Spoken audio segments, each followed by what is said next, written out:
This is way heavier.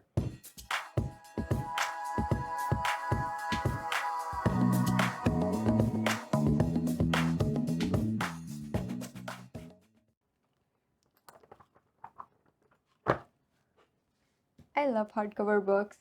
The feeling of holding a book in your hands and reading from it is just priceless. It's something that you cannot replace by reading from an iPad or from any other digital tablet or a screen. But let's just be honest. This is way heavier than just this. And when you're a student like me and you move from undergrad to another country for your master's and yet another for your PhD, you cannot carry all the books that you have accumulated with you all those years. Yes, reading from the screen and writing on the screen and saving it as is as a digital media does save the planet. It saves a lot of trees, but it just wasn't a big enough motivation for me to start using digital media. So if you're like me in my undergrad, you've accumulated a lot of books. Most of them are your course books. A lot of them can be, if you're a reader, fiction or non-fiction books that you've gathered over the years. And the same, you've been doing it in your masters. The problem for me was when I moved from Pakistan to Turkey for my masters, I couldn't take all the books that I had gathered with me, my notes, my undergrad studies books, my fiction and non-fiction books. I couldn't take them with me because when you have only 30 kg of luggage and a couple of your books weigh more than 10 kgs, you just don't have a lot of options there. And the same thing happened with my master's. I couldn't even take my master's thesis, the printed version of it, with me back home because no more space in the luggage. So, what I finally did in my PhD here when I came here is I started taking notes on digital media. And I also started reading more and more in digital format. I started reading in digital format way long ago, and sometimes in my undergrad, but the feeling was just not the same. So I still had a lot of my books in paperback.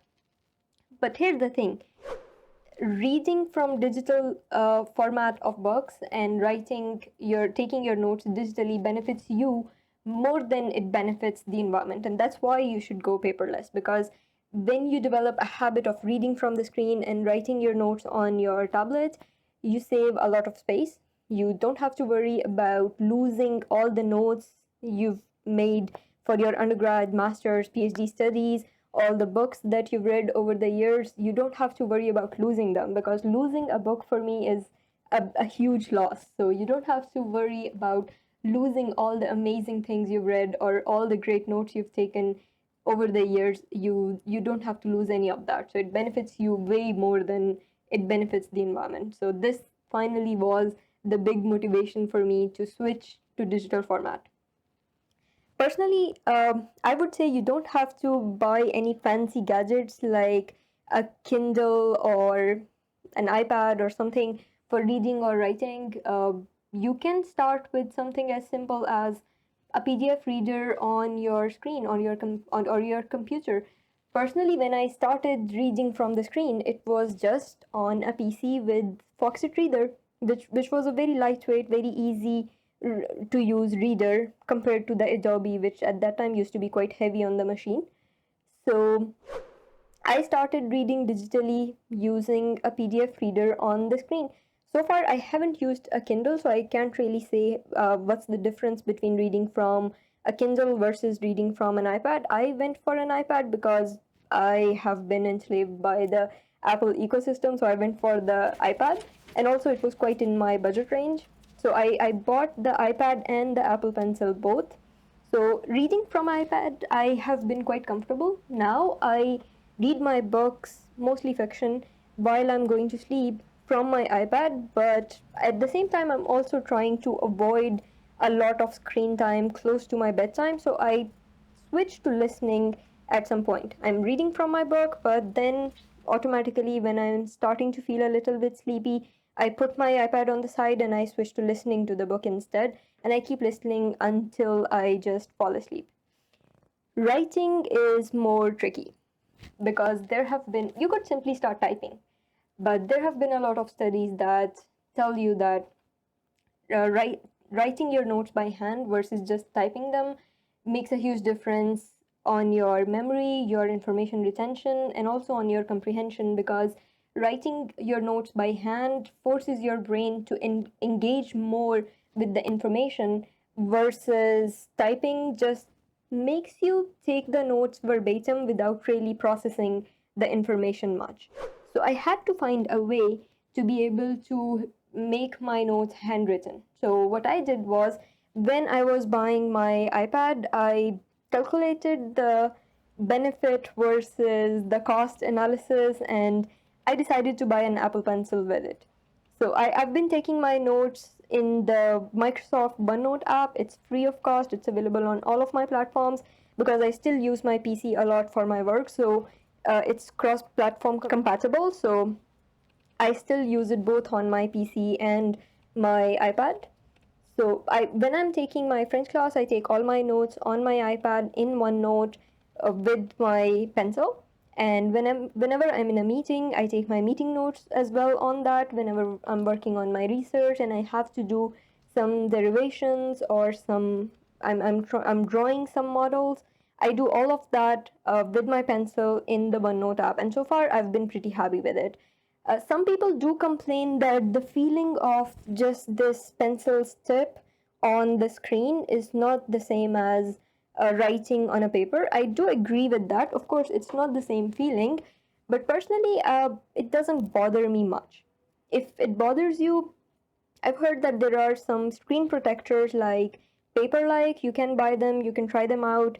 I've heard from the reviews that it makes the feeling closer to writing on a paper. But personally, for me, without any screen protector, I'm fine. I've been using it as is.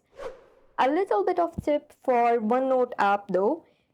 OneNote gives you this infinite space to take your notes, which is both good and bad in different scenarios. It's good if you are a hardcore OneNote user and all of your friends are also using OneNote, so you're just sharing with the friends who already use OneNote. But if you want to share your notes with someone who doesn't use OneNote, sharing this infinite space or printing it into PDFs in a form or in any digital form that you can share with your friends becomes really tricky or really difficult. So if you're starting with OneNote, I would say a little tip that really helps me now is creating a template. In OneNote, change the paper size to A4, change the any other settings you like about any other preferred medium you have. For example, the background. For me, I don't like this white infinite space, so I change it to college ruled lines.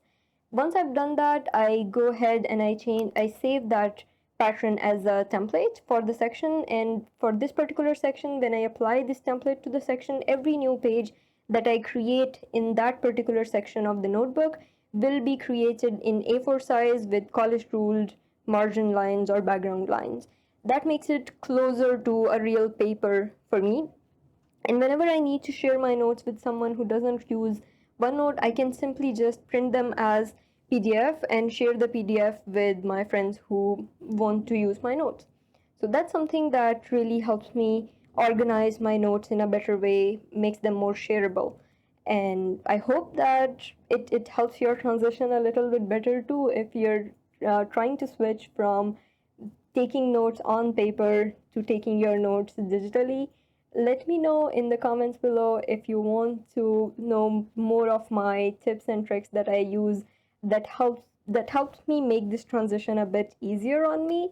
If you have any questions, if you have any more tips that can, because it's still a huge transition, so if you have any tips that can make this easier for me, please let me know as well. And don't forget to like, share, subscribe this video, and turn the notification bell on. If this helped you, if you learned something useful, don't forget to share with others. Stay awesome, share with others whatever you learned.